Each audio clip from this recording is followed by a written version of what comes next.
you for joining us at this hour. President Bola Tinubu has vowed not to rest until all Boko Haram terrorists, Ansaro militants, bandits and kidnapping gangs were stamped out. The president's vow is coming on the heels of renewed terrorist attacks, banditry and kidnapping in different parts of the country and the Federal Capital Territory, Abuja. It was gathered that the president had a meeting with service chiefs at the presidential villa Abuja yesterday. The meeting, which was led by the Chief of Defense Staff, General Christopher Musa, also had in attendance the Chief of Army Staff, Lieutenant General Tauri Lagbaja, Chief of Naval Staff, Vice Admiral Emmanuel Ogala, Chief of Air Staff, Air Marshal Hassan Abubakar, and Inspector General of Police, Kayode Egbetokun. Heads of other security agencies were also at the meeting. The agenda of the meeting was not revealed, but according to media reports, it was in connection with the president's concern over the growing cases of banditry and kidnapping in the nation's capital and other parts of the country. The Middle Belt Youth Forum says it has suspended its planned peace walk to demand an end to the incessant kidnapping and killings that have ravaged the region and some parts of the country. The executive director of a co-organizing agency with the youth group, Africa's Morning Center, Chima Christian, disclosed this in a statement today.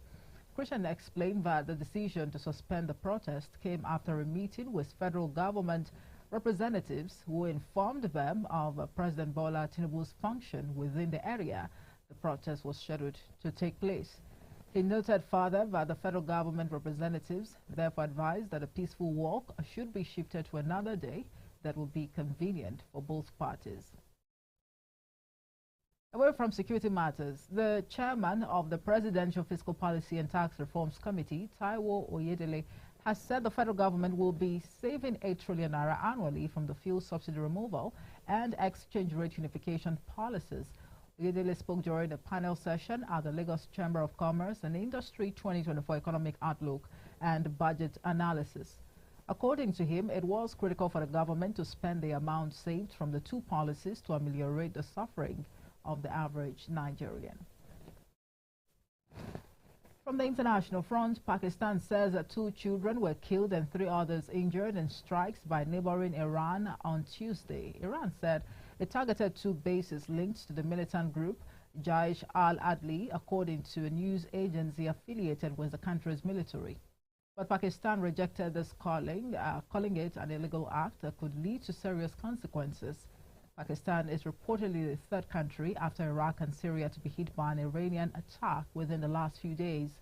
In a strongly worded statement, Pakistan's foreign ministry strongly condemned the unprovoked violation of its airspace by Iran.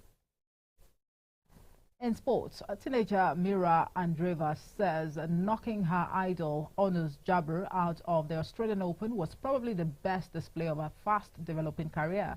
The 16-year-old showed once again why she is one of the sport's rising stars by demolishing an out-of-sort Jabeur in a 6-0, 6-2 second-round win.